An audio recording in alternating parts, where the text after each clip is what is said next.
वीर और अनुराग दोनों वहां से निकलकर रिसेप्शन पर एडमिशन लेटर लेकर चले जाते हैं। कुछ फॉर्मेलिटीज को पूरा करने के बाद वीर और अनुराग को उनकी क्लास बता दी जाती है कि उनकी क्लास कहाँ पर लगने वाली है, इसीलिए वह बिना समय गंवाए अपनी क्लास के लिए निकल जाते हैं। वीर अभी अनुराग के साथ क्लास की तरफ जा ही रहा था कि तभी वह देखता है कि कॉलेज की बिल्डिंग सच में बाहर के मुकाबले के ज्यादा सुंदर है। वीर तो उस बड़े से कैंपस को देखता ही रह गया था। वीर दिखने में काफी हैंडसम था। वह 18 साल का एक नौजवान ही था। उसके चेहरे पर एक अलग सी ही चमक थी, जो किसी को भी उसके चेहरे से अपनी नजर नहीं हटाने देती थी। वीर को अगर एक बार कोई देख लेता था तो उसे बार बार देखने की हसरत रखता था। वीर जैसे ही कैंपस में एंटर करता है, वैसे ही कई लड़कियां उसे देखती ही रह जाती है। वीर का शो ऑफ नहीं करने वाला एटीट्यूड और वीर की सादगी देखकर कई लड़कियां सोच रही थी कि काश यह उनका बॉयफ्रेंड होता। वीर भी अपने आसपास सभी को उसी को देखता हुआ देखकर थोड़ा अनकंफर्टेबल होने लगता है, इसलिए वह थोड़ा जल्दी जल्दी अपनी क्लास की तरफ कदम बढ़ाने लगता है। लेकिन तभी कैंपस में कोई ऐसा एंटर करता है जिसने वीर की सारी लाइमलाइट ले ली थी। सभी लड़के उसे देखते ही रह गए और लड़कियां उसे देख देख कर जल रही थी। वीर भी अचानक से अपने ऊपर से हटती हुई आंखों को देखकर शॉक्ड रह गया था, इसीलिए वह भी कैंपस के गेट की तरफ ही देखता है। वह देखता है कि वह एक लड़की थी जिसने पिंक कलर के सलवार सूट को पहन रखा था। वीर को ये देखकर अजीब लगता है, क्योंकि इस उम्र में कॉलेज में कोई भी इस तरह के कपड़े नहीं पहनता था। आजकल के मॉडर्न जमाने में इस तरह की सादगी देखना बहुत मुश्किल थी। वैसे भी कॉलेज में कोई भी इस तरह से संस्कारी बनकर नहीं आता था। वीर अभी उस लड़की का चेहरा नहीं देख पाया था, इसलिए वह उस लड़की को देखने की कोशिश कर ही रहा था कि तभी क्लास की बेल लगने की आवाज आती है। उस बेल की आवाज सुनकर वीर का ध्यान भी उस लड़की से कुछ पल के लिए हट जाता है और वह तुरंत अनुराग से कहता है, चल लेट हो रहे हैं। डॉट डॉट विस्मयादिबोधक चिन्ह, जल्दी कर, पहले दिन लेट नहीं हो सकते, वरना प्रोफेसर क्या सोचेंगे। अनुराग भी वीर की बात सुनकर अपनी गर्दन हाँ में हिला देता है और वीर के साथ जाने लगता है। वीर बेशक जा तो अपनी क्लास की तरफ ही रहा था, लेकिन वह एक बार और पलटकर उस लड़की की तरफ देखता है। लेकिन इसे किस्मत कहो या डेस्टिनी, वह इस बार भी उस लड़की का चेहरा नहीं देख पाता है। वीर सोचता है कि वह उस लड़की पर बाद में ध्यान देगा, अभी उसे जाना चाहिए। इतना सोचकर वीर तुरंत अपनी क्लास में पहुंचता है और लास्ट बेंच पर जाकर बैठ जाता है। ये पहली बार ही होगा जब कोई प्रोफेसर अपनी ही क्लास में 15 मिनट लेट हो, इसीलिए वीर और अनुराग दोनों लास्ट बेंच पर बैठे हुए ही मस्ती कर रहे थे। माना कि वह दोनों बड़े हो गए थे और अब कॉलेज में थे, लेकिन क्योंकि वह दोनों बचपन के दोस्त हैं और उनका बचपना अभी तक गया नहीं था, इसीलिए वह वहां बैठे हुए भी मस्ती किए जा रहे थे। क्लास के बाकी स्टूडेंट उन्हें अजीब तरीके से देख रहे थे। वह सोच रहे थे कि ये दोनों दिखने में तो इतने अच्छे हैं, लेकिन हरकत बच्चों जैसी क्यों कर रहे हैं। वीर अपना हर एक पल जीने वाला इंसान था, इसीलिए वह भी अनुराग के साथ कोऑपरेट करने लगता है। अभी दोनों किसी बात को लेकर थोड़ा सा झगड़ ही रहे थे कि तभी वीर की नजर फर्स्ट रो में पड़ती है। वह देखता है कि वही पिंक कलर के सलवार सूट पहने हुए लड़की, जिसे वीर ने कैंपस के गेट पर देखा था, वह उसी की क्लास में फर्स्ट रो में बैठी हुई है। उस लड़की के बाल कमर से नीचे तक आ रहे थे। वह दिखने में काफी सुंदर थी, लेकिन वीर अभी भी उसका चेहरा नहीं देख पाया था। वीर को समझ नहीं आ रहा था कि आज उसे हो क्या गया है।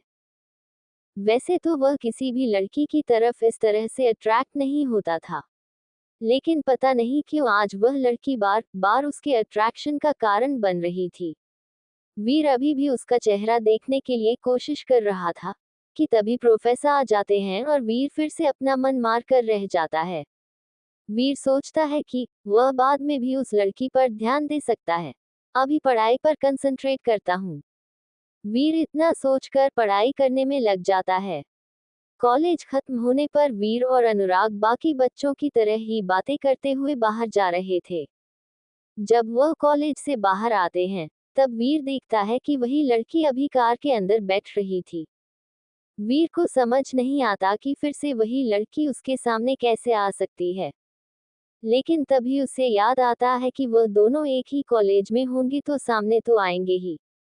वीर को अपनी मूर्खता पर थोड़ी सी हंसी आने लगती है, लेकिन फिर वह इन सब बातों से ध्यान हटाकर अपनी कार की तरफ आगे बढ़ जाता है।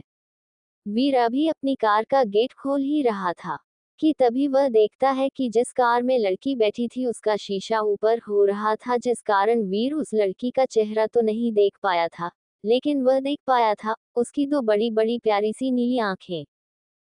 वीर इस दुनिया में कुछ भी भूल सकता है, लेकिन इन नीली आंखों को नहीं। वीर उसे देखते ही समझ गया कि यह वही आंखें थी जिसने 1 साल पहले उसकी जान बचाई थी। वीर को अपनी किस्मत पर भरोसा नहीं होता है और वह भगवान को एक बार थैंक्स बोलने की सोचता तो है, लेकिन फिर सोचता है कि रहने दो, आखिर इसमें भगवान भी क्या कर सकते हैं। वीर तुरंत ही उस कार के पीछे जाने की कोशिश करता है, लेकिन इससे पहले कि वह कार तक पहुंच पाता उससे पहले ही वह कार वहां से जा चुकी थी। वीर एक बार फिर उस लड़की से दूर हो जाता है। वीर यही सोच रहा था कि आखिर वह लड़की उसके आसपास आती है, लेकिन उससे मिलने से पहले ही वह चली भी जाती है। खैर कोई बात नहीं। वीर अपनी कार के पास आता है और अपनी मस्टैंग 1969 कार को बाहर निकालता है और फिर अनुराग और वीर दोनों बैठकर वहां से निकल जाते हैं। वीर क्योंकि समय बर्बाद करने में बिलीव नहीं करता था, इसीलिए वह घर जाकर मेडिटेट करने की ही सोच रहा था। इसलिए वह गाड़ी का एक्सीलरेटर दबाता है और गाड़ी 1 सेकंड के भीतर ही 100 की स्पीड को अचीव कर लेती है। अनुराग तो कार के आगे बढ़ते ही सीट के अंदर ही घुस सा गया था। वह वीर से कहता है, किस बात की जल्दी है तुझे? क्यों इतनी तेज गाड़ी चला रहा है? इस पर वीर अनुराग को जवाब देते हुए कहता है, चल ना, कब तक धीरे धीरे ड्राइव करते हुए घर तक पहुंचेंगे। अनुराग भी वीर को फिर कुछ नहीं कहता है। वह वीर को गाड़ी तेज चलाने के लिए अलाउ कर देता है। कुछ देर बाद वीर और अनुराग अपने अपार्टमेंट में पहुंच जाते हैं। वीर घर पहुंचते ही अपनी आदत के अनुसार मेडिटेट करने के लिए बैठ जाता है और अनुराग खाना बनाने। अनुराग को समझ नहीं आता है कि वीर उसे अपने साथ क्यों लाया है, कॉलेज में साथ लेकर जाने के लिए या फिर सिर्फ खाना बनवाने के लिए। वीर और अनुराग अपने अपार्टमेंट में पहुंच जाते हैं। वीर घर पहुंचते ही अपनी आदत के अनुसार मेडिटेट करने के लिए बैठ जाता है और अनुराग खाना बनाने। अनुराग को समझ नहीं आता है कि वीर उसे अपने साथ क्यों लाया है, कॉलेज में साथ लेकर जाने के लिए या फिर सिर्फ खाना बनवाने के लिए। अनुराग का ये सोचना भी सही ही था, क्योंकि वह जब से यहाँ पर आया था तब से वह किचन का काम ही कर रहा था। वैसे तो यह अजीब था कि लड़के होकर भी उन्हें घर का सारा काम करना पड़ रहा था, लेकिन यही दुनिया में होता है जो लड़के घर पर राजकुमारों की तरह रहते हैं। अपने भविष्य को अच्छा बनाने के लिए जब वह बाहर जाते हैं, तब उन्हें हर काम अपने हाथों से ही करना पड़ता है। तब उनके साथ कोई खड़ा नहीं होता। वीर 2 घंटे बाद मेडिटेट करके उठता है और फिर वह कुछ देर पढ़ाई करता है। फिर खाना खाने के लिए चला जाता है। खाना खाते हुए भी वह अनुराग की टांग खींचते हुए कहता है, खाना बहुत अच्छा बना है अनुराग। इस पर अनुराग वीर से कहता है, मुझे सब पता है, मजे लेना बंद कर, तू तो आया नहीं था मेरी हेल्प करने के लिए। अरे तो इसमें इतना नाराज होने की क्या बात है, तू मेरा दोस्त नहीं भाई है, इस नाते तू इतना तो मेरे लिए कर ही सकता है। वीर अनुराग की तरफ मुस्कुराते हुए देखते हुए कहता है। इस पर अनुराग तपाक से बोल पड़ता है, चल चल मक्खन लगाना बंद कर, बहुत अच्छे से जानता हूँ तुझे। अनुराग की बात सुनकर वीर को हंसी आ जाती है। चल कोई नहीं, कल तेरी हेल्प कर दूंगा, वीर कहता है। इस पर अनुराग वीर से कहता है, नहीं नहीं, कोई जरूरत नहीं है, तू बस आराम से मजे कर। इस पर वीर फिर से अनुराग के मजे लेते हुए कहता है, थैंक यू मेरे भाई, मुझे पता था कि तू मुझे काम करते हुए नहीं देख सकता, थैंक यू सो मच, तू ही मेरा सच्चा भाई है। वीर की बात सुनकर अनुराग को समझ नहीं आता कि वह उससे क्या कहे, वह भौचक्का रह जाता है। तभी अनुराग वीर से कहता है, तुझसे ज्यादा चालाक मैंने आज तक किसी को नहीं देखा। बवीर भी इस पर अनुराग को कहता, थैंक यू। मुझे पता था, मैं मेरे जैसा अकेला ही दुनिया में हूँ। One and only piece. Veer की बात सुनकर अनुराग उससे कहता है, हाँ हाँ, चल ठीक है, ज्यादा और एक्टिंग मत कर, तू खाना खा चुपचाप। वीर भी फिर अनुराग को ज्यादा परेशान नहीं करता है और खाना खाने के बाद सोने के लिए चला जाता है। अगले दिन फिर से अनुराग वीर को कल की तरह ही उठाता है और थैंक्स टू वीर, जिसकी वजह से आज भी वह दोनों लेट होने वाले थे। चल ना, जल्दी कर, क्या कर रहा है? अनुराग वीर से चिल्लाते हुए कहता है। हाँ हाँ आ रहा हूँ, वीर भी जवाब देते हुए कहता है। अभी अनुराग अपार्टमेंट के गेट के पास खड़ा हुआ था और वीर वही पास ही में जूते पहन रहा था। कुछ देर बाद वीर और अनुराग दोनों कार में बैठकर जल्दी से कॉलेज के लिए निकल जाते हैं। जैसे ही वह कॉलेज के गेट के अंदर एंटर करते हैं, तब वह देखते हैं कि पार्किंग के लिए कहीं पर जगह ही नहीं थी।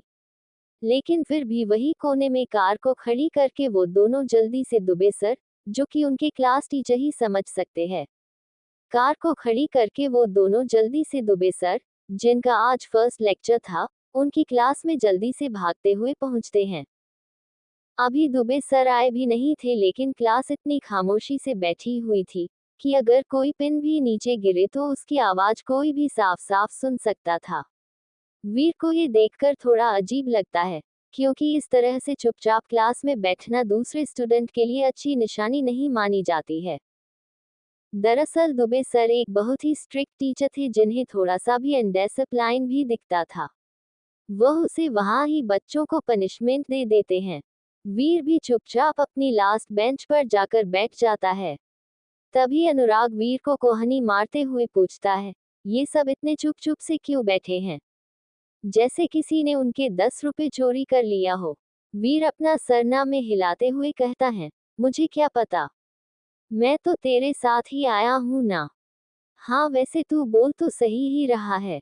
अनुराग भी एकदम सीरियस एक्सप्रेशन के साथ बच्चों की तरह वीर से कहता है और अनुराग की बात सुनकर वीर अपना सर हिला देता है। इतने में ही क्लास में दुबे सर एंटर करते हैं। क्लास में आते ही वह अपने हाथ में लिया हुआ रजिस्टर बेंच पर रखता है और कहते हैं, good morning all of you. इस पर बाकी क्लास भी दुबे सर को गुड मॉर्निंग विश करती है। फिर दुबे सर बच्चों को पढ़ाने के लिए बोर्ड पर लिखने के लिए चौक उठाते हैं और बोर्ड पर कुछ लिखना शुरू कर देते हैं। अभी उन्होंने कुछ वर्ड्स ही लिखे थे कि तभी एक बच्चा हफता हुआ क्लास के गेट पर आकर खड़ा हो जाता है और दुबे सर को देखकर वह उनसे अंदर आने की परमिशन मांगता है। सर मे आई कम इन? दुबे सर एक बार उस लड़के के चेहरे की तरफ देखते हैं और फिर अपने हाथ में घड़ी की तरफ देखते हैं और उस लड़के से कहते हैं, तुम 5 मिनट लेट हो। वह लड़का सर को सॉरी बोलते हुए कहता है, सॉरी सर, वो आज मेरी बस लेट हो गई थी। लेकिन इससे पहले कि वह लड़का अपनी बात खत्म भी कर पाता, दुबे सर उसकी बात को बीच में ही काटते हुए जोर से चिल्लाते हुए डांटते हुए कहते हैं, मैंने तुमसे रीजन नहीं पूछा है, मैंने कहा तुम लेट हो, इसका मतलब अब तुम इस क्लास में नहीं बैठ सकते। दुबे सर की बात सुनकर वह लड़का कुछ कहने के लिए अपना मुंह खोलने वाला था, इतने में सर ने बोला, गेट आउट, और अगली बार से अगर क्लास में टाइम पर नहीं आ पाए तो तुम 1 महीने तक क्लास में बैठने नहीं दिए जाओगे। वह लड़का कुछ बोलने के लिए अपना मुंह खोलता है, लेकिन फिर वह से वहां चुपचाप क्लास से निकल जाता है। वह समझ जाता है कि दुबे सर के सामने कुछ भी बोलना बेकार ही है, वह उसकी बात बिल्कुल नहीं मानेंगे। उसके जाने के बाद दुबे सर पढ़ाना शुरू कर देते हैं। कुछ देर बाद दुबे सर का पीरियड खत्म हो जाता है और फिर सर के जाने के बाद एक पियोन क्लास में आता है और कुछ गिने चुने स्टूडेंट्स को एक एक लिफाफा पकड़ा देता है। कुछ लड़कों ने उससे पूछा भी था कि इसमें क्या है, लेकिन उसने कहा कि यह सीक्रेट है और इसे वे अपने घर जाकर के ही खोले। सभी स्टूडेंट्स उस लिफाफे को अपने बैग में डाल लेते हैं। वीर भी बाकी स्टूडेंट्स की तरह ही वह लिफाफा अपने बैग में डाल लेता है। दुबे सर का पीरियड खत्म हो जाता है और फिर सर के जाने के बाद एक पियोन क्लास में आता है और क्लास में से कुछ गिने चुने स्टूडेंट्स को एक एक लिफाफा पकड़ा देता है। कुछ लड़कों ने उससे पूछा भी था कि इसमें क्या है, लेकिन उसने कहा कि यह सीक्रेट है और वह इसे घर जाकर के ही खोले। सभी स्टूडेंट उस लिफाफे को अपने बैग में डाल लेते हैं। वीर भी बाकी स्टूडेंट्स की तरह ही वह लिफाफा अपने बैग में डाल लेता है। घर पहुंचकर जब वीर उस लिफाफे को खोलता है और उस लिफाफे के अंदर रखे हुए कागज को पढ़ता है, तब उसके चेहरे पर अचानक ही एक मुस्कान आ जाती है। दरअसल उस लिफाफे में म्यूटेंट जोन जाने वाले सभी स्टूडेंट्स की ट्रेनिंग क्लास का शेड्यूल था, जहां उन्हें ट्रेन किया जाएगा। उसमें बताया गया था कि वीर को क्लास के बाद कॉलेज की 5वीं बिल्डिंग में जाना है। वीर ने जब से कॉलेज ज्वाइन किया था, तब से वह पूरा कॉलेज घूम चुका था, लेकिन उसे 5th बिल्डिंग में नहीं जाने दिया गया था। वीर को भी इस लिफाफे से ही पता चला कि उस बिल्डिंग में आखिर होता क्या है। वीर ने जब से कॉलेज ज्वाइन किया था, तब से वह पूरा कॉलेज घूम चुका था, लेकिन उसे 5th बिल्डिंग में नहीं जाने दिया गया था। वीर को भी इस लिफाफे से ही पता चला कि उस बिल्डिंग में आखिर होता क्या है। उस लिफाफे के साथ वीर को एक आईडी कार्ड भी दिया गया था, जिसके जरिए वह उस बिल्डिंग के अंदर जा सकता था। वीर और अनुराग दोनों ये पढ़कर काफी खुश थे। इसी कारण से तो उन्होंने सिटी इंटरनेशनल कॉलेज को ज्वाइन किया था। अगले दिन उस लिफाफे में लिखे अनुसार वीर और अनुराग कॉलेज की 5वीं बिल्डिंग में क्लास खत्म करके पहुंच जाते हैं। वहां गेट पर ही 5 से 6 सिक्योरिटी गार्ड खड़े थे। वीर और अनुराग अपना अपना आईडी कार्ड दिखाते हैं और बड़ी आसानी से अंदर चले जाते हैं। अंदर जाकर वह देखते हैं कि वह बिल्डिंग क्लासरूम्स में डिवाइडेड नहीं थी, बल्कि उसका हर एक फ्लोर बड़े बड़े हॉल थे। तभी वीर अनुराग देखते हैं कि उनके बाकी क्लासमेट भी वहां पर खड़े हैं। ये देखकर वीर और अनुराग भी वहां चले जाते हैं। वीर उन्हीं में से एक, जिसका नाम जितेन था और जिससे उसकी थोड़ी बहुत दोस्ती हो गई थी, उससे पूछता है, भाई जितेन, आखिर अपनी क्लास कहाँ पर है? इस पर वह कहता है, पता नहीं, अभी थोड़ी देर में टीचर आने वाले हैं। अभी उसने इतना कहा ही था कि तभी उनके पास में एक अधेड़ उम्र का आदमी आता है, जिसके बाल सफेद थे और मुंह पर काले रंग का रुमाल बंधा हुआ था, जिसने सिर्फ उसकी आंखें खुली छोड़ रखी थी और बाकी पूरा मुंह ढक दिया था। उसके बाल सफेद तो थे, लेकिन साथ ही वहां थोड़े लंबे और नुकीले भी थे। वह देखने में जितना अजीब था, उतना ही हैंडसम भी। उनके पास आते ही वह आदमी उन सब से कहता है, चलो मेरे साथ। क्लास के बाकी बच्चे भी उस आदमी की बात सुनकर कुछ नहीं पूछते हैं और उसके पीछे पीछे चल देते हैं। वह आदमी उनको उस बिल्डिंग के टॉप फ्लोर पर लेकर आ जाता है। वहां पर वह देखते हैं कि टॉप फ्लोर उस बिल्डिंग के बाकी फ्लोर से अलग था, जहां एक और उस बिल्डिंग के सभी फ्लोर्स में कोई क्लासरूम या कमरा नहीं था, जबकि वहां हॉल बने हुए थे। वही बिल्डिंग के टॉप फ्लोर पर क्लासरूम्स। उन्हीं में से एक रूम में जाकर वह सब बैठ जाते हैं। क्लास के बाकी बच्चे भी उस आदमी की बात सुनकर कुछ नहीं पूछते हैं और उसके पीछे पीछे चल देते हैं। वह आदमी उनको उस बिल्डिंग के टॉप फ्लोर पर लेकर आ जाता है। वहां पर वह देखते हैं कि टॉप फ्लोर उस बिल्डिंग के बाकी फ्लोर्स से अलग था, जहां एक और उस बिल्डिंग के सभी फ्लोर्स में कोई क्लासरूम या कमरा नहीं था, जबकि वहां हॉल बने हुए थे। वही बिल्डिंग के टॉप फ्लोर पर क्लासरूम्स। उन्हीं में से एक रूम में जाकर वह सब बैठ जाते हैं। वह सफेद बाल वाला आदमी उनकी क्लास में आता है और उनसे कहता है, good morning everyone and welcome to the battle warriors. My name is Dhairya Agarwal and I am your trainer who train you to survive in mutant zone. Dhairya Agarwal क्योंकि नए स्टूडेंट्स को ट्रेन करते हैं, इसलिए उन्हें ट्रेनर धैर्य के नाम से ही कॉलेज में सब जानते थे। सभी बच्चे अपने नए ट्रेनर की बात सुनकर कुछ कंफ्यूज से हो जाते हैं। वह सोच में पड़ जाते हैं कि आखिर वह सिटी इंटरनेशनल कॉलेज में आए हुए हैं, तो फिर यह बैटल वॉरियर्स क्या है? इसीलिए वह उनसे पूछ लेते हैं, ट्रेन, ये बैटल वॉरियर्स क्या है? इस पर धैर्य अग्रवाल उन्हें जवाब देते हुए कहते हैं कि battle warriors city international college की वह सीक्रेट ऑर्गेनाइजेशन है, जो कि तुम जैसे स्टूडेंट्स को म्यूटेंट जोन के खतरों का सामना करने के लिए तैयार करती है। इस पर धैर्य अग्रवाल उन्हें जवाब देते हुए कहते हैं कि battle warrior city international college की वह सीक्रेट ऑर्गेनाइजेशन है जो कि तुम जैसे स्टूडेंट्स को म्यूटेंट जोन के खतरों का सामना करने के लिए तैयार करती है। ट्राजना धैर्य की यह बात सुनकर सब क्यूरियस हो जाते हैं क्योंकि उन सभी ने सिटी इंटरनेशनल कॉलेज में एडमिशन ही इस ट्रेनिंग को पाने के लिए दिया था। लेकिन तभी गेट पर कोई आता है और वह सर से कहता है, सर मे आई कम इन। उस इंसान की मीठी सी आवाज सुनकर सभी का ध्यान उस तरफ चला जाता है। तभी ट्रेनर धैर्य कहते हैं, कम इन, यू आर लेट। इस पर बाहर गेट पर खड़ा हुआ इंसान कहता है, सॉरी सर, वो actually it's okay. Trainer Agarwal उसकी बात को बीच में ही काटते हुए जवाब देते हुए कहते हैं। उस इंसान की आवाज बहुत ही मीठी थी। क्लास में हर कोई इतनी प्यारी आवाज सुनकर एकदम शांत हो गया था, जैसे उन्हें कोई अच्छा सा प्यार भरा गाना सुनने को मिल रहा हो। तभी वह इंसान गेट के अंदर एंटर करता है और सभी लोग उसे देखते ही रह जाते हैं। वह एक लड़की थी जिसकी हाइट करीब 5.5 फुट थी और उसके काले घने बाल उसकी कमर से नीचे तक आ रहे थे। उसने व्हाइट कलर का सलवार सूट पहन रखा था।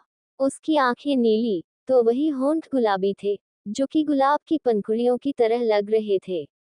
उसने लाल रंग की मोती वाली इयररिंग्स पहन रखी थी, जो कि उसके चेहरे पर 4 चांद लगा रही थी। वह लड़की जैसे ही क्लास की तरफ पलटती है, तब उस वक्त तो जैसे सभी लड़कों की सांसें थम सी गई थी। वीर उस लड़की का चेहरा देखकर जैसे जम सा गया था।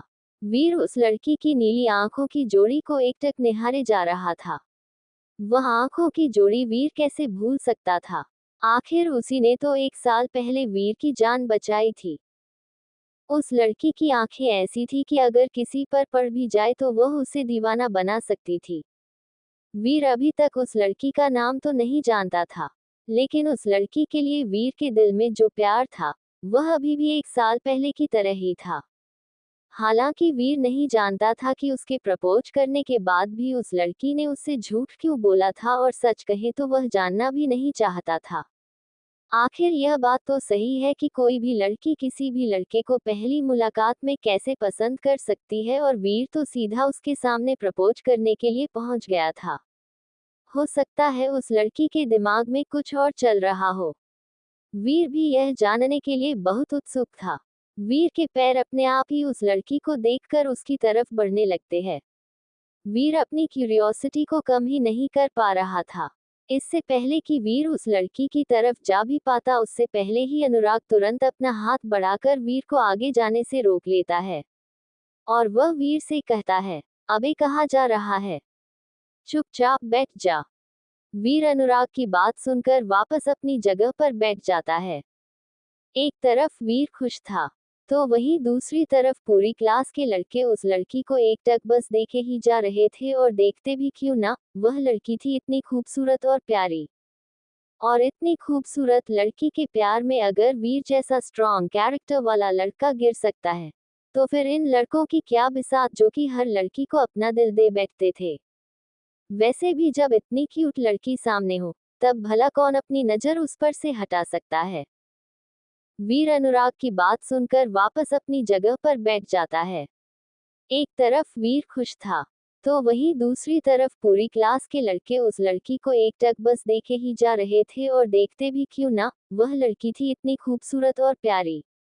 और इतनी खूबसूरत लड़की के प्यार में अगर वीर जैसा स्ट्रॉन्ग कैरेक्टर वाला लड़का गिर सकता है, तो फिर इन लड़कों की क्या बिसात जो कि हर लड़की को अपना दिल दे बैठते थे। वैसे भी जब इतनी क्यूट लड़की सामने हो, तब भला कौन अपनी नजर उस पर से हटा सकता है। तभी ट्रेनर ध्रुव सबको पढ़ाना शुरू कर देते हैं। एक्चुअली हम इसे पढ़ाना नहीं बल्कि ट्रेन करना कह सकते हैं, क्योंकि वह बताने लगते हैं कि कैसे वह अपनी एलिमेंटल पावर्स को अच्छे से कंट्रोल कर सकते हैं, और कैसे उन्हें कंट्रोल करते वक्त उनकी ज्यादा ऊर्जा खत्म ना हो। पूरे दिन उन्होंने कई बातें उनको सिखाए, और शाम को क्लास के बाद वीर और अनुराग ट्रेनर धैर्य की ही बातों को सोचते हुए क्लास से बाहर आकर आगे बढ़ ही रहे थे कि तभी वीर की नजर उसी लड़की पर पड़ती है। क्लास खत्म हो गई थी और अब वीर रुकने वाला नहीं था, क्योंकि सामने सिर्फ वही लड़की थी जो कि पार्किंग की तरफ ही जा रही थी। वीर उस लड़की की तरफ जाने लगता है कि तभी अनुराग उसे पीछे से टोकते हुए कहता है, अबे कहाँ जा रहा है। इस पर वीर कहता है, मैंने तुझे बताया था ना, वह लड़की, उसके बारे में, वो वही है, तू रुक मैं अभी आया। इससे पहले कि अनुराग उसे रोक भी पाता, वह उसके पहले ही वहां से निकल चुका था। वीर इससे पहले कि वह उस लड़की तक पहुंच पाता, उससे पहले ही एक बार फिर से वह लड़की कार में बैठकर आगे जाने लगती है। लेकिन वीर आज अपना पूरा मन बना चुका था, इसीलिए वह तुरंत अपनी कार के पास जाता है और उसे स्टार्ट करके पूरी स्पीड के साथ में उठाता है। उसकी कार ने अभी 80 से 90 तक स्पीड अचीव ही की थी कि तभी कार झटके लेते हुए अनबैलेंस हो जाती है और बस वह गाड़ी ठुकने ही वाली थी कि वीर उसे फौरन ब्रेक लगाकर किसी न किसी तरह उसको कंट्रोल करके वही रोक लेता है। वीर की उस वक्त धड़कन ही तेज हो गई थी क्योंकि जहां उसने कार को रोका था, जस्ट इसके एक सेकंड बाद ही उसके सामने से एक बड़ा सा ट्रक काफी तेज स्पीड के साथ में निकल कर गया था और वीर की कार रास्ते के बीचों बीच टेढ़ी खड़ी हुई थी। वीर अपनी कार को स्टार्ट करने की कोशिश करता है, लेकिन वह स्टार्ट नहीं होती है।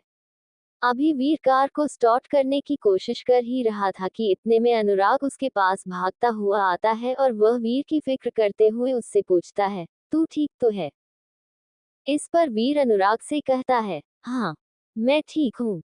वीर के मुंह से ये सुनकर अनुराग के दिल को थोड़ी शांति मिलती है और बस वह फिर अगले ही पल वीर को डांटते हुए कहता है, क्या तू पागल है?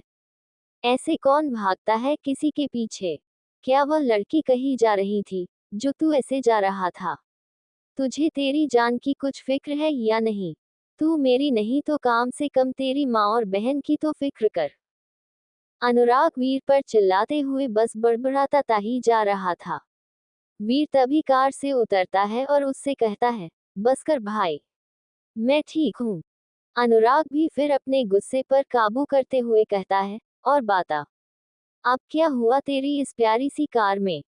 अनुराग के मुंह से अपनी कार के लिए ताने सुनकर वीर को भी गुस्सा आ जाता है और वह उस पर चिल्लाते हुए कहता है, यह मेरी कार है और इस पर ताने मारने की कोई जरूरत नहीं है, बस कुछ खराबी आई है, अभी ठीक कर देता हूँ।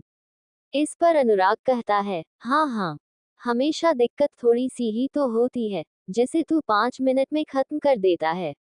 लेकिन तूने कभी यह सोचा कि आखिरी तेरी कार में दिक्कत आती ही क्यों है? अनुराग का ये सवाल वीर के दिमाग में कौंध जाता है। वह भी सोच में पड़ जाता है कि आखिर ऐसी क्या समस्या हो सकती है। वीर एक बार फिर से उस कार का स्पार्क प्लग बदल देता है और कार फिर से स्टार्ट हो जाती है। अनुराग भी कार के अंदर बैठ जाता है और वीर उस लड़की के पीछे जाने के लिए गाड़ी को फिर से तेजी से भगाना शुरू कर देता है। लेकिन शायद इस बात के लिए बहुत देर हो चुकी थी। वीर भी कार को हाईवे पर बहुत ही तेजी से भगा रहा था, लेकिन आगे फिर 4 रास्ते अलग अलग जा रहे थे। वीर को समझ नहीं आया कि उसे किस तरफ जाना चाहिए, इसीलिए वह अपने अपार्टमेंट की तरफ निकल पड़ता है और अब वह कार को थोड़ा आराम से चला रहा था। लेकिन वह इस बात से अनजान था कि उसकी कार से करीब 6 या 7 कार आगे ही उस लड़की की कार भी जा रही थी, जो कि एक रोल्स रॉयस में बैठी हुई थी। ऐसा ही होता है, जब कभी भी हम उम्मीद छोड़ देते हैं, तब भले हम सफल होने के कितने ही पास क्यों ना हो, फिर सफल नहीं हो पाते हैं। इसीलिए बड़े बुजुर्ग कह गए हैं कि कभी भी अपनी कोशिश करना नहीं छोड़ना चाहिए। क्या पता कि आप इस बार नहीं तो अगली बार सफल हो जाओ। अभी शायद वीर भी अगर अपनी कोशिश करना नहीं छोड़ता, तो शायद उस लड़की के पास पहुंच सकता था और अपने सवालों के जवाब पा सकता था। लेकिन वह ऐसा नहीं कर सका। वीर ने भी अब हार मान ली थी। फिर वीर अपने अपार्टमेंट के सामने पहुंच जाता है। कार पार्क करके वह अपने कमरे में आकर इधर उधर टहलने लगता है और यही सोच रहा था कि क्या यह मेरी किस्मत खराब है, या डेस्टिनी ही ऐसी है, जो उस लड़की के पास ही नहीं जा पा रहा हूँ। कब तक इन 3 सवालों के जवाब मैं ढूंढता रहूंगा। इतने में अनुराग भी वहां पर आ जाता है। अनुराग वीर से कहता है, क्या हुआ? अब तू इतना परेशान क्यों लग रहा है? वीर अनुराग की बात सुनकर उसको सारी बातें बताता है। अनुराग भी वीर के कंधे पर हाथ रखते हुए कहता है, तू चिंता मत कर, तुझे तेरे सभी सवालों के जवाब मिल जाएंगे। तू भगवान पर भरोसा रख, भगवान जो कुछ भी करता है, अच्छे के लिए होता है। सच्चे दोस्त होते ही ऐसे हैं। जब भी कोई उम्मीद छोड़ देता है या कोई परेशानी सामने होती है, तब वह अपने दोस्त का साथ नहीं छोड़ते हैं। चाहे फिर कुछ भी अच्छा या बुरा ही क्यों न हो, वह हमेशा अपने दोस्तों के साथ खड़े रहते हैं। अभी भी वीर परेशान था, इसलिए वहां उसकी परेशानी को दूर करने के लिए अनुराग आ गया था। वीर भी अनुराग की बात समझ रहा था, इसलिए वह अपनी गर्दन को हाँ हिला देता है और फिर वह अनुराग से कहता है, वैसे आज जो ट्रेनर धैर्य ने हमको सिखाया है, उसकी प्रैक्टिस कर लेते हैं। इस पर अनुराग वीर को जवाब देते हुए कहता है, वह सब करेंगे, लेकिन पहले किचन का काम निपटाएंगे और इस बार तू मेरी मदद करेगा और कोई भी बहाना नहीं चलेगा। उद्धरण चिन्ह। वीर भी अपनी आंखों को रोल करते हुए कहता है, ठीक है, जैसी आपकी मर्जी अनुराग जी। वीर की बात सुनकर अनुराग खुश हो जाता है और फिर वह दोनों किचन में खाना बनाने के लिए चले जाते हैं। वीर अनुराग से कहता है, वैसे आज जो ट्रेनर धैर्य ने हमको सिखाया है, उसकी प्रैक्टिस कर लेते हैं। इस पर अनुराग वीर को जवाब देते हुए कहता है, वह सब करेंगे, लेकिन पहले किचन का काम निपटाएंगे और इस बार तू मेरी मदद करेगा और कोई भी बहाना नहीं चलेगा। उद्धरण चिन्ह। वीर भी अपनी आंखों को रोल करते हुए कहता है, ठीक है, जैसी आपकी मर्जी अनुराग जी। वीर की बात सुनकर अनुराग खुश हो जाता है और फिर वह दोनों किचन में खाना बनाने के लिए चले जाते हैं। आज क्लास में ट्रेनर धैर्य ने उन्हें कई बातें बताई थी। उनमें से कुछ बातें तो प्रकाश अंकल ने वीर को पहले ही बता दी थी। प्रकाश अंकल ने जो कुछ भी वीर को म्यूटेंट जोन के बारे में बताया था, वह सब बेसिक था। लेकिन आज जो ट्रेनर धैर्य ने बताया था, वह बेसिक से थोड़ा ऊपर की जानकारी थी। उसमें ट्रेनर धैर्य ने बताया था कि जो वह अपने एलिमेंटल पावर्स कंट्रोल करके हमला करते हैं, उससे सिर्फ वह म्यूटेंट जोन में म्यूटेटेड बीस्ट्स को घायल कर सकते हैं, लेकिन उन्हें मार नहीं सकते। उन्हें खत्म करने के लिए उन्हें ज्यादा ही ताकत की जरूरत होती है, जिसमें उनकी ऊर्जा भी बहुत ज्यादा खर्च होती है। जैसे कि पहले जो वीर ने अपने घर पर पार्क में जिस तरह से पत्थर के टुकड़े अपनी एलिमेंटल पावर्स को कंट्रोल करके किए थे, वह सबसे छोटे स्तर पर किया था। लेकिन म्यूटेंट जोन में जानवरों को मारने के लिए इससे कहीं ज्यादा ताकत की जरूरत होती है। जब भी कोई अपना फोकस बहुत ज्यादा बढ़ा लेता है और अपने शरीर के सभी चक्रों की एनर्जी को एक जगह इकट्ठा कर लेता है, तब वह एलिमेंटल पावर्स को कंट्रोल कर पाता है। लेकिन एलिमेंटल पावर्स को कंट्रोल करने के लिए एक सबसे जरूरी चीज है फोकस। अगर किसी का फोकस कमजोर हो, तो वह एलिमेंटल पावर्स को कंट्रोल नहीं कर सकता है।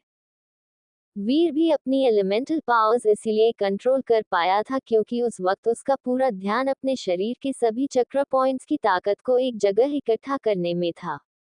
लेकिन जब वह म्यूटेंट जोन के जानवरों का सामना करेगा, तब वह बहुत जल्दी में होगा और डरा हुआ भी, जिससे उसका ध्यान भटक सकता है। म्यूटेंट जोन में ज्यादातर जाने वाले लोगों की जान इसी वजह से जाती है, क्योंकि जब भी किसी के ऊपर खतरा आता है, तब वह ध्यान नहीं लगा पाते हैं। उनका दिमाग काम करना बंद कर देता है। यहाँ तक कि अगर कोई जल्दी में भी होता है, तब भी वह अपने चक्र पॉइंट्स पर ठीक से ध्यान नहीं दे पाते हैं और उनकी एनर्जी को इस्तेमाल नहीं कर पाते हैं, जिसकी वजह से वह पलक झपकते ही उन जानवरों का शिकार बन जाते हैं। इसीलिए ट्रेनर धैर्य ने अपनी पहली ही क्लास में सबको बता दिया था कि उन्हें सिर्फ अपने फोकस को ज्यादा से ज्यादा ताकतवर बनाने की जरूरत है। उनका फोकस जितना ज्यादा पावरफुल होगा, उतने ही ज्यादा अच्छे से वह अपने चक्र पॉइंट्स की एनर्जी को और भी ज्यादा ताकत के साथ इस्तेमाल कर सकते हैं। प्रकाश अंकल ने जो वीर को एलिमेंटल पावर्स का एक डेमो दिखाया था, वह बेसिक लेवल पर ही था। ट्रेनर धैर्य ने उन्हें आज उनकी पूरी ट्रेनिंग को शॉर्ट में एक टाइम टेबल की तरह समझा दिया था। उन्हें अभी शुरुआत में फोकस और ध्यान लगाने की प्रैक्टिस करनी थी, जिसके बाद उन्हें कुछ एग्जाम्स देनी होगी। यह एग्जाम्स लिखने की नहीं होती, इसमें सब कुछ प्रैक्टिकल होता था, जिसमें उन सब का आपस में कंपटीशन करवाया जाता था, ताकि उन सब की ताकत को जान सके। एक लिमिट से ज्यादा ताकत पाने के बाद वह उनको पास कर देते थे और उनको बैटल वॉरियर्स का बैज दे देते थे। एक बार वह इस एग्जाम में पास हो जाते थे, तो फिर उसके बाद उन लोगों को टीम्स में बांट दिया जाता था, जिनमें से हर एक टीम को अलग अलग मिशंस दिए जाते थे। उन्हें यह मिशन म्यूटेंट जोन के बाहर के बॉर्डर से लगे रिहायशी इलाकों में दिए जाते थे, जहां पर भी म्यूटेटेड जानवरों के भागकर रिहायशी इलाकों में आने की खबर आती थी, वहां पर जान माल का नुकसान ना हो, इसीलिए उनको वहां पर मिशन दिए जाते थे, क्योंकि म्यूटेंट जोन से बाहर आने वाले ज्यादातर जानवर बहुत ही ज्यादा कमजोर होते थे, जिस कारण से नए स्टूडेंट्स की ट्रेनिंग भी अच्छे से हो जाती थी। यह एक तरह से प्रैक्टिकल ट्रेनिंग की होती थी, जिसमें वह जानवरों से कैसे लड़ते हैं इस बात का एक्सपीरियंस करते हैं। करीब आधे घंटे बाद वीर और अनुराग खाना बनाकर किचन से निकलते हैं और खाना खा पीकर दोनों मेडिटेट करने के लिए बैठ जाते हैं। वह कुछ उसी तरह से मेडिटेट कर रहे थे, जैसा कि उन्हें ट्रेनर धैर्य ने बताया था। उन्हें इस वक्त अपनी बॉडी के चक्र पॉइंट्स की पूरी एनर्जी को सिर्फ एक जगह पर कंसंट्रेट करना था, और यह ट्रेनर धैर्य ने उन्हें क्लास में करके भी दिखाया था। उन्होंने अपने विंड स्टाइल एलिमेंट को एक जगह पर कंसंट्रेट किया था। जब उन्होंने ऐसा किया था, तब उनके हाथ के चारों ओर एक सफेद रंग की रिंग बन गई थी, जिसमें हवा के कई सारे बवंडर घूम रहे थे। ये रिंग हर एलिमेंट के लिए अलग अलग होती थी। जब कोई भी अपना कंसंट्रेशन लेवल एक हद से ज्यादा बढ़ा लेता है, तब जाकर वह इन रिंग को बनाने में सफल हो पाता था, और यही रिंग उनके एलिमेंटल पावर को अगले लेवल पर इस्तेमाल करने में मदद करती थी। जब तक वह ये रिंग नहीं बना लेते थे, तब तक वह अपनी एलिमेंटल पावर्स को इस्तेमाल नहीं कर पाते थे। वीर और अनुराग भी अभी यही करने की कोशिश कर रहे थे, लेकिन लाख चाहने के बाद भी वह ऐसा नहीं कर पा रहे थे। ये करने के लिए समय चाहिए होता था, कई दिनों का समय। लेकिन वीर और अनुराग दोनों ऐसे प्राणी थे, जिन्होंने पेशेंस नाम का कोई शब्द ही नहीं सुना था। उनसे कभी सब्र ही नहीं होता था। अनुराग ने अब बार बार अपने चक्र पॉइंट्स की एनर्जी को कंसंट्रेट ना कर पाने के कारण अपना सर ही पकड़ लिया था, और वह भी से कहता है, यार यह कितना मुश्किल काम है, आखिर ट्रेनर धैर्य ने ये करने के लिए हमें क्यों बोला ही है। इस पर वीर कहता है, अगर म्यूटेंट जोन में जाना है, तो ये तो करना ही पड़ेगा। तभी अनुराग तपाक से बोल पड़ता है, इसमें कोई शॉर्टकट क्यों नहीं है, जिससे हम ये सब जल्दी कर सके। वीर तभी अनुराग से कहता है, बिना मेहनत किए कुछ नहीं मिलता। इस पर अनुराग कहता है, मैंने मेहनत करने से कहाँ मना किया है, मैं मेहनत कर तो रहा हूँ। वीर जानता था कि अनुराग से बहस करने का कोई मतलब नहीं है, इसलिए वह वहां से उठता है और पानी पीने के लिए चला जाता है। कुछ देर बाद अनुराग तो हार मान कर सोने के लिए चला जाता है, और वीर क्योंकि अपने एलिमेंटल पावर्स को कंट्रोल करना चाहता था और वह किसी भी कीमत पर म्यूटेंट जोन में जाना चाहता था, इसीलिए वह बिल्डिंग की छत पर जाकर मेडिटेट करने के लिए बैठ जाता है। वीर जानता था कि अनुराग से बहस करने का कोई मतलब नहीं है, इसलिए वह वहां से उठता है और पानी पीने के लिए चला जाता है। कुछ देर बाद अनुराग तो हार मान कर सोने के लिए चला जाता है, और वीर क्योंकि अपने एलिमेंटल पावर्स को कंट्रोल करना चाहता था और वह किसी भी कीमत पर म्यूटेंट जोन में जाना चाहता था, इसीलिए वह बिल्डिंग की छत पर जाकर मेडिटेट करने के लिए बैठ जाता है। करीब आधे घंटे बाद जब पूरी तरह से कंसंट्रेट करके मेडिटेट करने में लगा हुआ था, उसी वक्त उसके गले में पहना हुआ पेंडेंट, जो कि उसके पिता ने जाने से पहले वीर को उसके बर्थडे के लिए दिया था, वह वाइब्रेट लगता है, और बस कुछ ही पल बाद वह लाइटनिंग के स्पार्क से घिर जाता है और उसके अंदर का ट्रांसपेरेंट हीरा पर्पल और व्हाइट रंग में चमकना शुरू कर देता है। उसकी चमक इतनी थी कि कोई खुली आंखों से उसे ठीक से देख ही नहीं पाता। तभी उस पेंडेंट के आसपास बहुत ही छोटे मुट्ठी के आकार के काले बादल आ जाते हैं, जो कि उसके आसपास बवंडर की तरह बहुत ही तेजी से घूमने लगते हैं। उस बवंडर में पर्पल और व्हाइट रंग की लाइटनिंग भी स्पार्क हो रहे थे, और इसी तरह वह कुछ देर तक बिना रुके घूमते रहते हैं, जिसके बाद वह फेल कर वीर की पूरी बॉडी को कवर कर लेते हैं। इस वक्त वीर पूरी तरह से लाइटनिंग के स्पार्क से घिर चुका था और उसके आसपास हवा भी तेजी से बवंडर की तरफ घूमती ही जा रही थी। तभी उसके सर पर छोटे छोटे बादल मंडराने लगते हैं, जो कि किसी टॉर्नेडो की तरह उसके आसपास घूमने लगते हैं और लाइटनिंग के स्पार्क की रोशनी सीधे वीर के चेहरे पर पड़ने लगती है।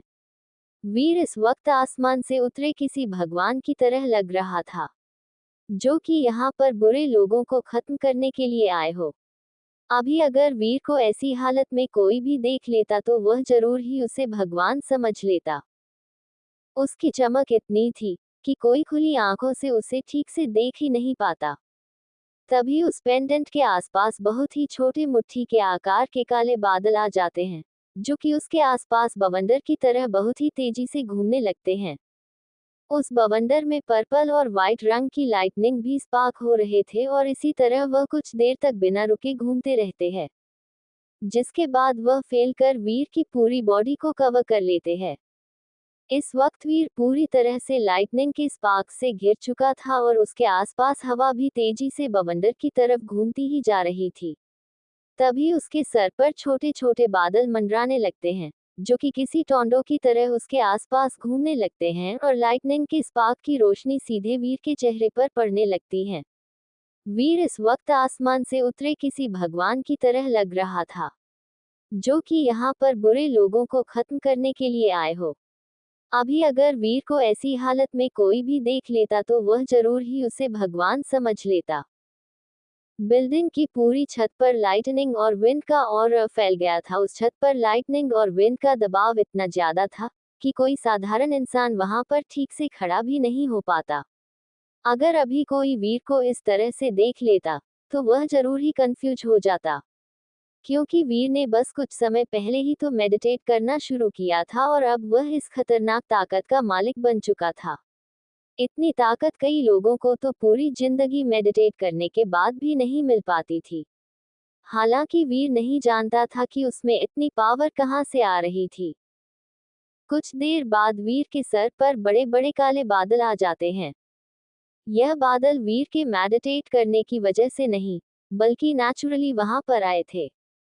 तभी वीर के पेंडेंट से एक रोशनी सीधी आसमान की तरफ जाती है। वह रोशनी एक पतले धागे की तरह थी, जो कि इतनी पतली थी कि कोई ठीक से देख भी नहीं सकता था। लेकिन वह जैसे ही आसमान से टकराए, आसमान में एक गोल रिंग के आकार की सफेद रोशनी फैल जाती है। वह तभी उस आसमान में जितनी भी लाइटनिंग की एनर्जी मौजूद थी, वह सब उस धागे के आसपास घूमते हुए उस पेंडेंट तक आती है और इसी तरह वह उसके आसपास घूमने लगती है और कुछ देर बाद वह वीर के अंदर एंटर कर जाती है। वीर को अचानक ही अपने अंदर बहुत सारी ताकत महसूस होती है, लेकिन वीर अपना ध्यान लगाना कंटिन्यू रखता है। वीर के गले में पहना हुआ पेंडेंट तकरीबन आधे घंटे तक उन बादलों से ताकत खींचता रहता है और फिर वह रुक जाता है और पहले की तरह ही शांत हो जाता है। ऐसा नहीं था कि उन बादलों में लाइटनिंग की ताकत खत्म हो चुकी थी, बल्कि अगर वह पेंडेंट चाहता तो और भी लाइटनिंग की एनर्जी उन बादलों में से खींच सकता था। लेकिन फिर वह वीर का शरीर इतनी ताकत को बर्दाश्त नहीं कर पाता, क्योंकि अचानक से इतनी ताकत आने पर वीर का शरीर उस ताकत के हिसाब से खुद में बदलाव नहीं कर पाता। हो सकता था कि वीर को कुछ ज्यादा ही मुश्किलों का सामना करना पड़ता।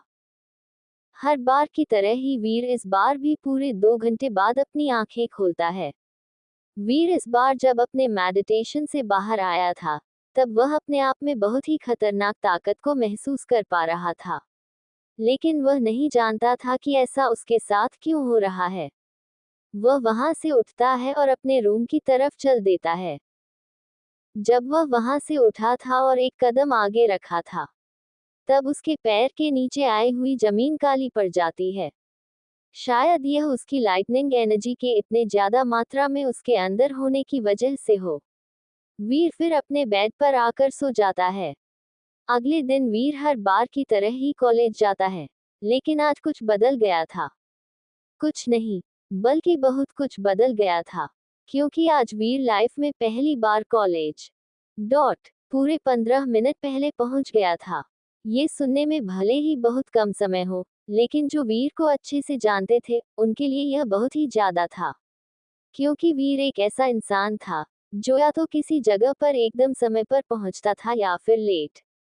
जल्दी नाम का शब्द तो जैसे उसकी डिक्शनरी में ही नहीं था।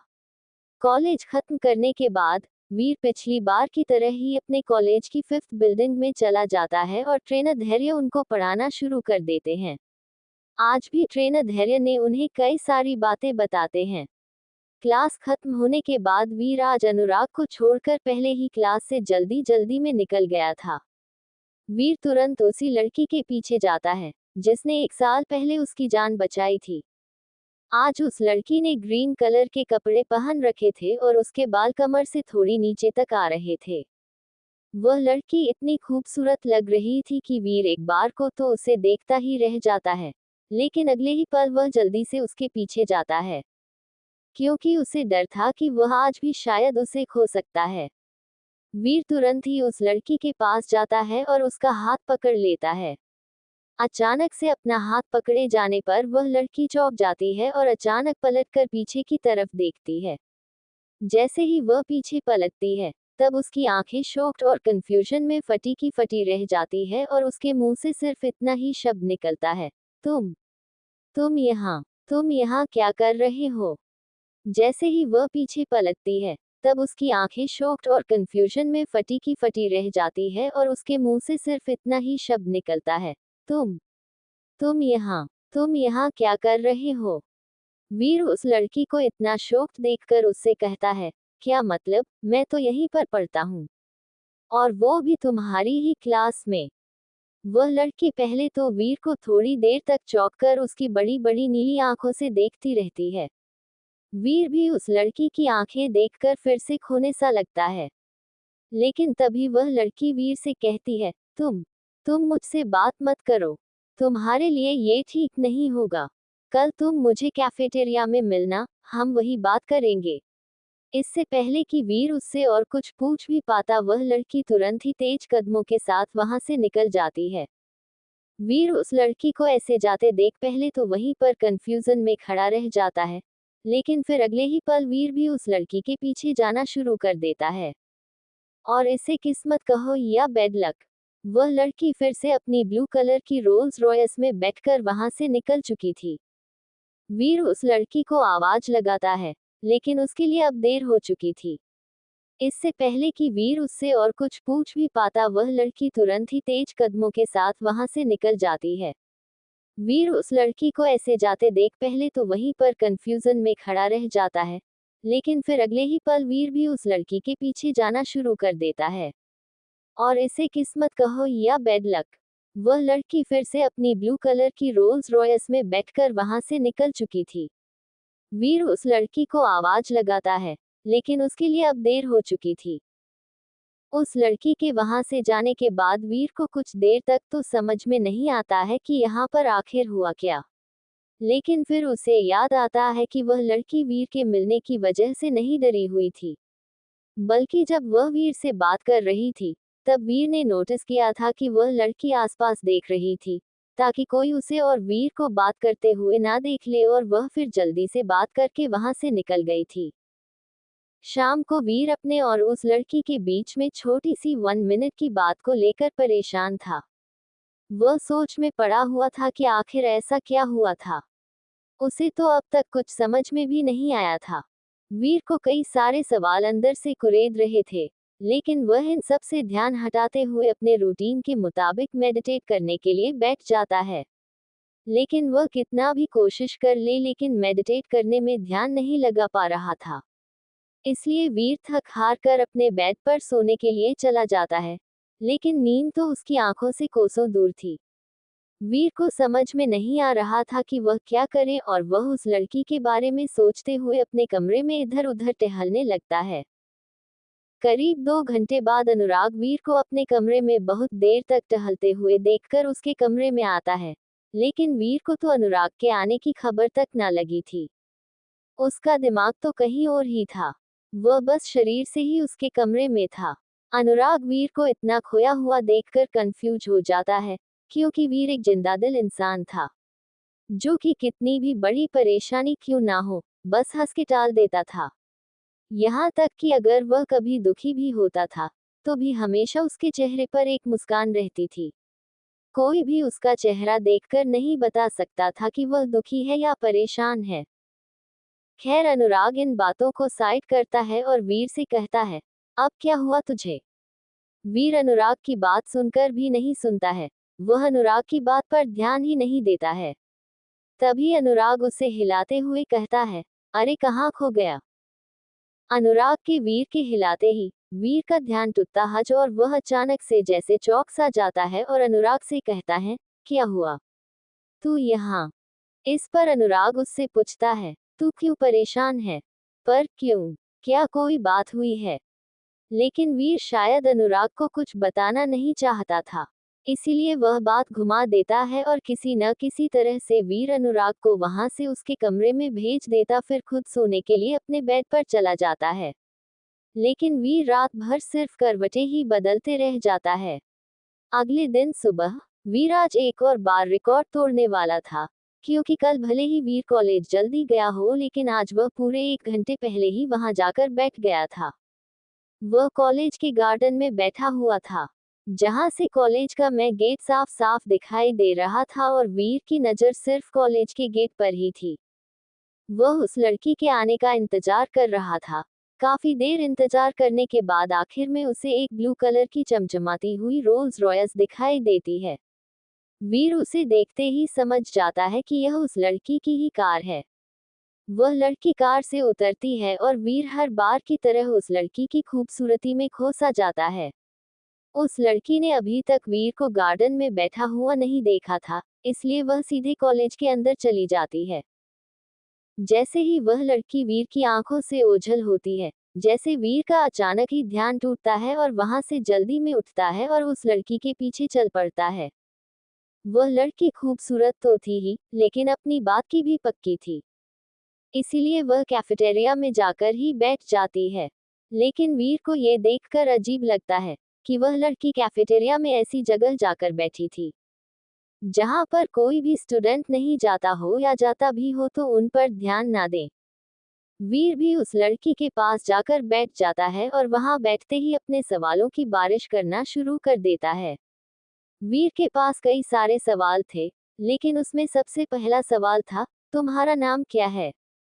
वह लड़की पहले अजीब तरीके से वीर की तरफ देखती है, लेकिन फिर उसे याद आता है कि वीर का सवाल एकदम ठीक ही है, क्योंकि वह दोनों एक दूसरे से जब से मिले हैं, तब से ही एक दूसरे का नाम नहीं जानते हैं। इसलिए वह लड़की अपना हाथ आगे बढ़ाते हुए वीर से कहती है, मेरा नाम रुचिता ठाकुर है। वीर भी अपना हाथ रुचिता के हाथ से मिलाते हुए कहता है, वीर रंधावा। वीर ने जब उस लड़की का हाथ पकड़ा था, तब वह महसूस करता है कि रुचिता का हाथ वाकई में किसी छोटे बच्चे की तरह है, एकदम मुलायम। लेकिन वीर फिर अपना ध्यान वापस रुचिता से सवाल पूछने पर लाता है, क्योंकि वह नहीं चाहता था कि रुचिता फिर से कल की तरह ही चली जाए, क्योंकि वीर रुचिता को 1 साल से ढूंढ रहा था। इसलिए वीर रुचिता से सीधा पूछता है, तुम उस दिन मेरी जान बचाने के बाद अस्पताल से कहाँ चली गई थी? वीर का सवाल सुनकर रुचिता अपनी आंखें चुराने लगती है और फिर कहती है, वह कुछ नहीं, बस थोड़ा काम आ गया। तभी वीर रुचिता से कहता है, लेकिन तुम मुझसे बाद में भी तो मिलने आ सकती। इस पर रुचिता कहती है, वह मुझे तुम्हारा एड्रेस नहीं पता था। वीर के चेहरे पर मुस्कान थी और वह फिर रुचिता से पूछता है, तुमने मुझे आखिरी बार जब हम मिले थे तब शादी करने का वादा किया था। इस पर रुचिता थोड़ा सा मुस्कुराती है और कहती है, तुम कैसे इंसान हो? तुम कैसे किसी लड़की पर भरोसा कर सकते हो कि वह बस किसी लड़के से पहली बार मिलने पर भी उस पर भरोसा कर लेगी और पूरी जिंदगी उसके साथ रहने के लिए, शादी करने के लिए भी मान जाएगी? जबकि मैं तो तुम्हारा नाम तक नहीं जानती थी। वीर थोड़ा कंफ्यूजन है और रुचिता को देखते हुए पूछता है, तुम्हारा मतलब क्या है? उद्धरण चिन्ह। इस बार रुचिता कहती है, मैंने वह सब झूठ बोला था। इस पर वीर रुचिता से पूछता है, आखिर तुमने मुझसे झूठ क्यों बोला? इस पर रुचिता जवाब देते हुए कहती है, मैंने तुम्हें देखा था, तुम बहुत घायल थे, लेकिन फिर भी मेरे पीछे पीछे ही चले आ रहे थे। मैं समझ गई थी कि तुम ऐसे हॉस्पिटल नहीं जाओगे, इसलिए मुझे उस वक्त शादी के लिए हाँ करना पड़ा। लेकिन वह सब एक बहाना था जिससे मैं तुम्हारी जान बचा सकूं और कुछ नहीं। ये तुम्हारी गलती है कि तुम इतना सीरियस हो गए। मुझे लगा था कि तुम मुझे 2 या 4 दिन में भूल जाओगे। वीर उस वक्त रुचिता की बात सुनकर बहुत ही ज्यादा गुस्से में आ गया था, क्योंकि वह पूरे 1 साल से उसी लड़की के बारे में दिन रात सोचता रहा था। उसे नहीं पता था कि वह लड़की जो वीर को अपनी जिंदगी में पहली बार पसंद आई थी, वह उसे धोखा देगी। रुचिता की बात सुनकर वीर के सभी सवाल जैसे खत्म से हो गए थे। वीर अभी उसकी कोई भी बात समझना नहीं चाहता था, इसीलिए वह वहां से उठता है और उससे कहता है, ठीक है, फिर जो हुआ सो हुआ। लेकिन वीर अपनी बात खत्म भी नहीं कर पाता है और वहां से चला जाता है। वीर के जाते ही रुचिता की आंखों से एक आंसू की बूंद नीचे गिर जाती है। उस आंसू का राज तो अभी रुचिता ही जानती थी। ये काफी अजीब था कि रुचिता ने अभी अभी वीर को मना किया कि उसके और वीर के बीच कुछ नहीं है और उसके जाते ही रोने लगती है। रुचिता अपनी मुट्ठी को भींच लेती है और वहां से उठकर सीधा कॉलेज से निकल जाती है। अपनी कार में बैठे हुए भी उसकी आंखों से आंसू नहीं रुकते हैं। लेकिन इन आंसुओं का राज रुचिता के अलावा और कोई नहीं जानता था। लड़कियां होती ही ऐसी है, अपने अंदर कितना भी दर्द क्यों न हो लेकिन कभी किसी को भी पता नहीं चलने देती। वीर के जाते ही रुचिता की आंखों से एक आंसू की बूंद नीचे गिर जाती है। उस आंसू का राज तो अभी रुचिता ही जानती थी। ये काफी अजीब था कि रुचिता ने अभी अभी वीर को मना किया कि उसके और वीर के बीच कुछ नहीं है और उसके जाते ही रोने लगती है।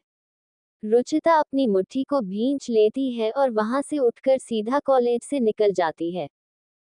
अपनी कार में बैठे हुए भी उसकी आंखों से आंसू नहीं रुकते हैं। लेकिन इन आंसुओं का राज रुचिता के अलावा और कोई नहीं जानता था। लड़कियां होती ही ऐसी है, अपने अंदर कितना भी दर्द क्यों न हो लेकिन कभी किसी को भी पता नहीं चलने देती। इधर वीर भी कॉलेज से सीधा अपने अपार्टमेंट में आ गया था और अपने अपार्टमेंट की छत पर वह गुस्से में टहलता ही जा रहा था। उसे रुचिता और उसके बीच हुई सारी बातें बार बार याद आ रही थी, जिससे उसका गुस्सा और भी ज्यादा बढ़ता ही जा रहा था। इसी गुस्से में अचानक उसके एलिमेंट्स का ऑरा चारों तरफ फैल जाता है, जिसकी वजह से टेरेस पर बहुत ही तेजी से हवा चलने लगती है और वीर का पूरा शरीर लाइटनिंग के स्पार्क से ढक जाता है। लेकिन वीर का इन सब पर कोई ध्यान नहीं था। वीर अभी भी वहीं पर बस टहलता ही जा रहा था। जब भी किसी एलिमेंटल यूजर को गुस्सा हद से ज्यादा आता था, तब उसके लिए एलिमेंटल पावर की शक्ति और भी ज्यादा बढ़ जाती थी और इन सब में उनके आसपास की सभी चीजों पर उसका अच्छा तो कभी बुरा असर जरूर पड़ता था। लेकिन फिर वीर अपने आप पर काबू करता है और मेडिटेट करने के लिए बैठ जाता है। फिर पिछली रात की तरह ही वीर के गले में पहना हुआ पेंडेंट इस बार भी अपने चारों ओर से एलिमेंट्री पावर को इकट्ठा करके वीर के अंदर पहुंचाना शुरू कर देता है। वीर को कल रात को जो कुछ भी हुआ था, वह कुछ भी फील नहीं हुआ था। बस जब वह मेडिटेट करके उठा था, तब उसको अपने शरीर में कुछ ज्यादा ही ताकत महसूस हुई थी। लेकिन इस बार सिर्फ 15 मिनट मेडिटेट करने के बाद ही उसका शरीर दर्द करने लग जाता है और ये दर्द इतना ज्यादा था कि वीर जो कि पैरों को मोड़कर मेडिटेट कर रहा था, वह वहीं पर गिर जाता है और तड़पने लगता है। ये शरीर के अंदर एलिमेंटल पावर के ज्यादा होने के कारण हो रहा था। वीर का शरीर अभी तक खुद को इस तरीके से ढाल नहीं पाया था। वीर को ये सब कुछ पता नहीं था, इसीलिए उसे समझ नहीं आ रहा था कि उसे यह हो क्या रहा है। लेकिन तभी वीर दर्द में अपने शरीर पर से काबू खो देता है और अचानक ही उसके शरीर से लाइटनिंग का ऑरा पूरे टेरेस पर फैल जाता है। अचानक से लाइटिंग का ऑरा निकलने के कारण पूरे टेरेस पर जैसे लाइटनिंग का आसपास एक जाल सा बिछ जाता है। ये था तो बस कुछ सेकंड के लिए ही, लेकिन बहुत खतरनाक था, क्योंकि वहां रखा कुछ सामान तो जलकर लगभग खाक ही हो चुका था। वीर भी कुछ देर के लिए अपना होश हवास खो चुका था। फिर कुछ देर बाद जब उसकी आंखें खुली तो उसने देखा कि कोई उसे जगाने की कोशिश कर रहा है। वीर देखता है कि वह और कोई नहीं बल्कि अनुराग ही है। वीर का सर बहुत बुरी तरह से दर्द कर रहा था। उसके कपड़े भी फट चुके थे। अनुराग तभी वीर से पूछता है, वीर तुझे क्या हुआ? तू ठीक तो है? इस पर वीर थोड़ा कराहते हुए अनुराग को जवाब देते हुए बोलता है, हाँ, मैं ठीक हूँ, बस पता नहीं क्या हो गया था। अनुराग वीर से पूछता है, यहाँ पर आखिर हुआ क्या है? तू बेहोश कैसे हो गया था? वीर उससे कहता है, पता नहीं अचानक मेरे शरीर में बहुत तेज दर्द होना शुरू हुआ और यह सब हो गया। फिर अनुराग वीर को सहारा देते हुए उसके कमरे में लेकर आता है और उसे बेड पर लिटा देता है और कुछ मेडिसिन्स को लेने के लिए चला जाता है। वीर का अभी भी सर घूमता ही जा रहा था। उसे समझ नहीं आ रहा था कि आखिर उसके साथ हो क्या रहा है। तभी उसका पेंडेंट वाइब्रेट करता है, लेकिन वीर का ध्यान इस पर नहीं जाता है, क्योंकि वह तो पहले से ही दर्द में बुरी तरह से परेशान हो रखा था। कुछ देर वाइब्रेट करने के बाद वह पेंडेंट अपने आप हिलना बंद हो जाता है और उसके बंद होते ही अचानक वीर के शरीर में जितना भी दर्द था, वह सब कम होना शुरू हो जाता है और करीब आधे घंटे बाद तक वीर एकदम स्वस्थ हो जाता है। उसे पहले से बेहतर लग रहा था और यहाँ तक कि उसे तो ऐसा लग रहा था जैसे कि किसी ने उसके अंदर असीम ताकत डाल दी हो। थोड़ी देर बाद अनुराग जब वीर के कमरे में आता है तब वहां उसे वीर एकदम अच्छी हालत में बैठा हुआ दिखाई देता है। अनुराग कुछ समझ नहीं आया कि यह सब हो क्या रहा है, इसीलिए वह वीर से पूछता है, वीर, क्या तू अब ठीक है? इस पर वीर बोलता है, हाँ मैं ठीक हूँ, कम से कम पहले से तो बेहतर ही हूँ। अनुराग वीर से कहता है, लेकिन वीर तेरी तो कंडीशन कुछ ज्यादा ही खराब थी। मुझे तो लगा था कि तुझे तो हॉस्पिटल भी लेकर जाना पड़ सकता है, लेकिन अभी तू इतनी जल्दी कैसे ठीक हो गया? वीर अनुराग को ना में सर हिलाते हुए कहता है, मुझे नहीं पता। लेकिन फिर अनुराग वीर पर ज्यादा दबाव नहीं डालता है और वह वीर को आराम करने देता है। वीर भी आराम से अपने बेड पर लेट जाता है और एक अच्छी गहरी सी नींद लेने के बाद जागता है। अब वह अपने आप को पहले जैसा ही फ्रेश महसूस करने लगता है। अगले दिन वीर ट्रेनर धैर्य की क्लास में बैठा हुआ था। क्लास के बाकी स्टूडेंट्स या तो बातें कर रहे थे या फिर कुछ और काम कर रहे थे। वीर और अनुराग भी आराम से एक दूसरे की टांग खिंचाई कर रहे थे। लेकिन तभी वीर की नजर गेट पर पड़ती है, जहां से एक क्यूट सी लड़की अंदर आती है। वीर उसकी नीली आंखें देखकर मुस्कुरा देता है, लेकिन अगले ही पल उसे याद आता है कि वह रुचिता है और अब याद आते ही उसके चेहरे से मुस्कान चली जाती है। अगले दिन वीर ट्रेनर धैर्य की क्लास में बैठा हुआ था। क्लास के बाकी स्टूडेंट्स या तो बातें कर रहे थे या फिर कुछ और काम कर रहे थे। वीर और अनुराग भी आराम से एक दूसरे की टांग खिंचाई कर रहे थे। लेकिन तभी वीर की नजर गेट पर पड़ती है, जहां से एक क्यूट सी लड़की अंदर आती है। वीर उसकी नीली आंखें देखकर मुस्कुरा देता है, लेकिन अगले ही पल उसे याद आता है कि वह रुचिता है और यह याद आते ही उसके चेहरे से मुस्कान चली जाती है। वीर के चेहरे पर थोड़ा गुस्सा और थोड़ी उदासी दोनों के मिले जुले भाव थे। अनुराग भी वीर के चेहरे पर आए इन बदलाव को नोटिस कर लेता है, लेकिन इससे पहले कि वह उससे कुछ पूछ भी पाता, उससे पहले ही क्लास में ट्रेनर धैर्य एंटर करते हैं। ट्रेनर धैर्य के कारण अनुराग वीर से कुछ पूछ नहीं पाता है। ट्रेनर अंदर आते ही सबको पहले तो विश करते हैं और फिर सबसे कहते हैं, स्टूडेंट्स, आज हम एलिमेंटल पावर्स को इस्तेमाल करने के लिए प्रैक्टिकल करने जा रहे हैं। सभी बच्चे ट्रेनर की बात सुनकर खुश दिखाई दे रहे थे, लेकिन वीर पर तो जैसे कुछ फर्क ही नहीं पड़ा था। उसने ट्रेनर धैर्य के बात को सुना ही नहीं था। ट्रेनर सभी को आज प्रैक्टिकल करवाने के लिए उसी बिल्डिंग के नीचे जो बड़े बड़े हॉल बने हुए थे, जिन्हें सब देखकर पहले कंफ्यूज हुए जा रहे थे, वहां पर लेकर आते हैं। वह दरअसल और कुछ नहीं बल्कि ट्रेनिंग ग्राउंड ही थे, जहां पर सभी अपनी एलिमेंटल पावर का इस्तेमाल कर सकते थे और बाहर किसी को पता भी नहीं चलता।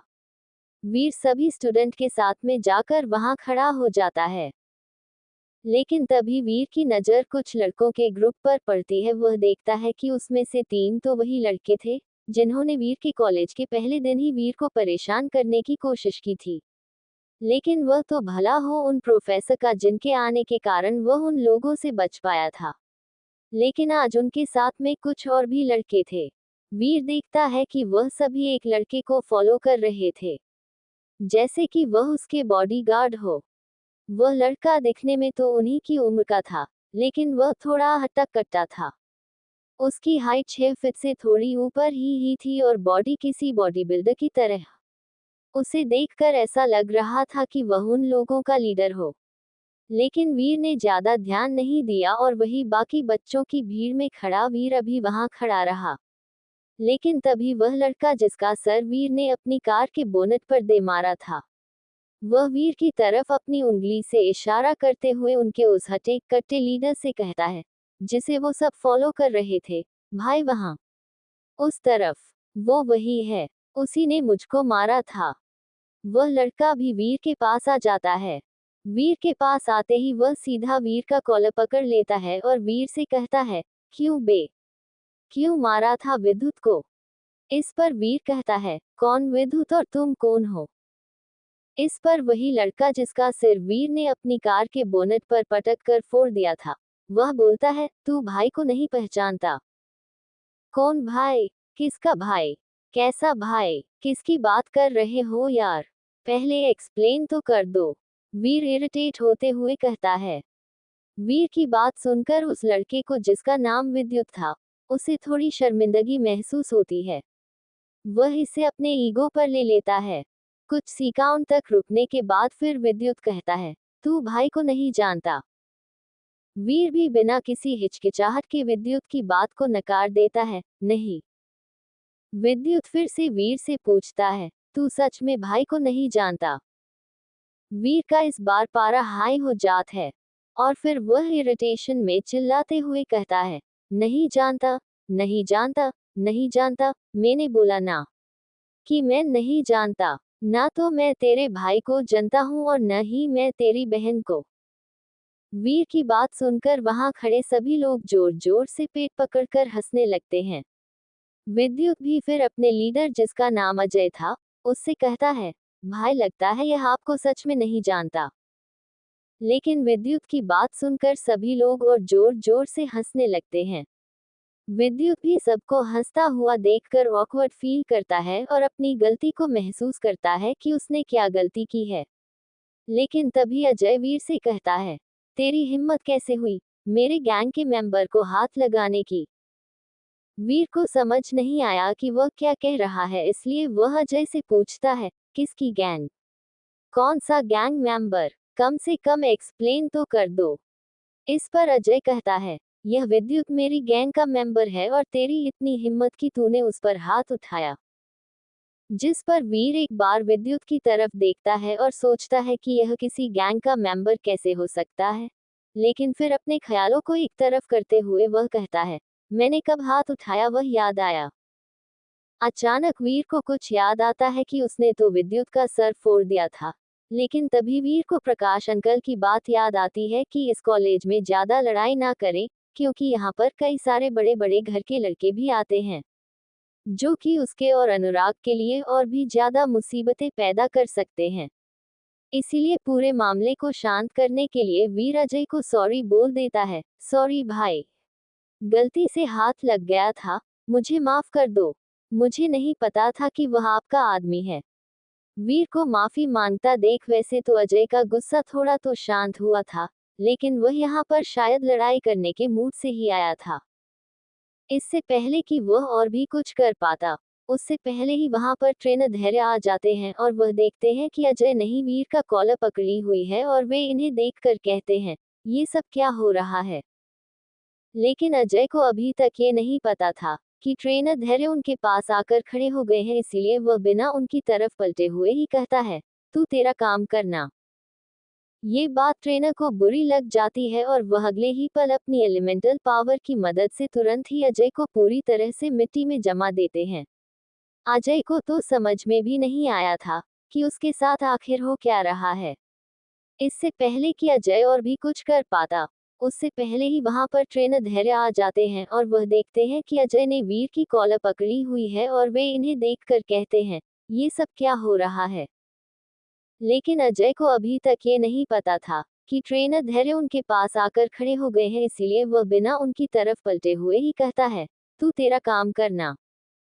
ये बात ट्रेनर को बुरी लग जाती है और वह अगले ही पल अपनी एलिमेंटल पावर की मदद से तुरंत ही अजय को पूरी तरह से मिट्टी में जमा देते हैं।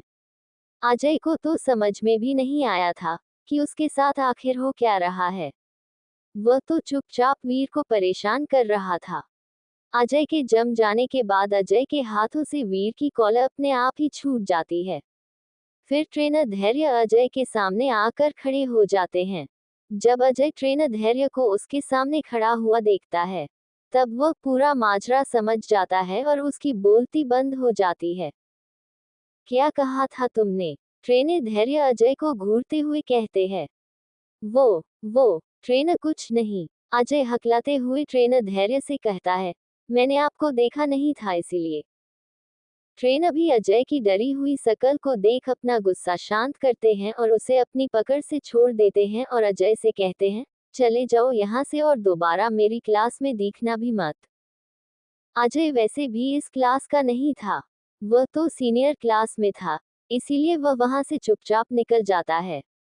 अजय के पिता एक बहुत बड़े आदमी थे, जिनका बाहर की दुनिया में बहुत बड़ा नाम था और वहां ही नहीं बल्कि इस कॉलेज में भी उनकी बहुत कद्र की जाती थी। इसीलिए अजय इतना बिगड़ गया था। लेकिन ट्रेनर धैर्य बाकी ट्रेनर्स से बिल्कुल लगते हैं। वह किसी व्यक्ति के स्वभाव की इज्जत करते थे, न कि पैसों की। इसीलिए वह अजय जैसे लड़कों को बिल्कुल भी पसंद नहीं करते थे, जो कि अपने पिता के पैसों और ताकत पर इतना इतराया करते हैं।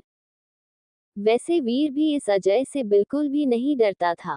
उसने अजय जैसे कई लड़कों को स्कूल में सबक सिखाया था और अजय बस उन लड़कों की गिनती में एक और नंबर था। वीर के लिए यह कोई बड़ी बात नहीं होती अगर वह अजय से लड़ाई कर भी लेता तो, लेकिन वह प्रकाश अंकल के कहे अनुसार अपने आप पर काबू कर लेता है, क्योंकि वह नहीं चाहता था कि उसकी वजह से अनुराग को किसी भी परेशानी का सामना करना पड़े। लेकिन अब वीर ने डिसाइड कर लिया था कि अगर अनुराग को अजय उसकी वजह से परेशान करता है, तो फिर वह अजय को किसी भी हालत में नहीं छोड़ेगा। अभी वीर यह सब सोच ही रहा था कि तभी ट्रेनर बाकी सब से कहते हैं, जैसा कि मैंने तुम सबको पहले भी बताया था कि आज हम यहाँ पर अपनी एलिमेंटल पावर को प्रैक्टिकली इस्तेमाल करने के लिए आए हुए हैं। इसीलिए जैसा मैंने तुम्हें क्लास में समझाया था उसी तरह से अपने सभी आध्यात्मिक चक्र की एनर्जी को अपने हाथों में लेकर आओ और अपनी एलिमेंटल पावर्स का इस्तेमाल करने की कोशिश करो। अभी शुरुआत में सिर्फ तुम एक ही चक्र की एनर्जी को इस्तेमाल कर सकते हो, इसीलिए तुम्हें ज्यादा से ज्यादा मेडिटेट करना चाहिए, ताकि तुम उस एक चक्र से भी बहुत ज्यादा एनर्जी ले सको, क्योंकि अभी तुम्हारी कंडीशन इतनी अच्छी नहीं है कि तुम ठीक से लड़ाई भी कर सको। तुम सिर्फ एक या दो बार एलिमेंटल पावर का इस्तेमाल करने के बाद ही थक कर जमीन पर गिर जाओगे। फिर तुम्हारे पास हाथ पैर हिलाने तक की ताकत नहीं रहेगी। वीर जानता था कि एलिमेंटल पावर्स को कंट्रोल करने के लिए बहुत ज्यादा मेंटल कंसंट्रेशन और एनर्जी की जरूरत होती है और अगर किसी के चक्र पॉइंट्स में इतनी ताकत नहीं हुई तो वह एक बार भी अगर अपने एलिमेंटल पावर्स को कंट्रोल कर ले तो ये ही बहुत बड़ी बात होती है। वीर ने भी अभी तक अपने चक्र पॉइंट्स की ताकत को नहीं मापा था, इसीलिए वह चाहता था कि वह आज ये भी करके देख ले। इसीलिए वह कोशिश करता है और वैसा ही करता है जैसा कि ट्रेनर ने उन्हें क्लास में बताया था। ट्रेनिंग हॉल में क्लास के कुछ स्टूडेंट्स हवा में हाथ हिला रहे थे, लेकिन उनसे कुछ भी नहीं हो पा रहा था। वही कुछ स्टूडेंट्स ऐसे भी थे जो कि कुछ प्रोग्रेस कर रहे थे और उनके हाथों के आसपास उनके एलिमेंट्स की रिंग बनने के लिए कुछ स्पार्क्स हो रहे थे, लेकिन वह रिंग को 5% तक भी नहीं बना पा रहे थे।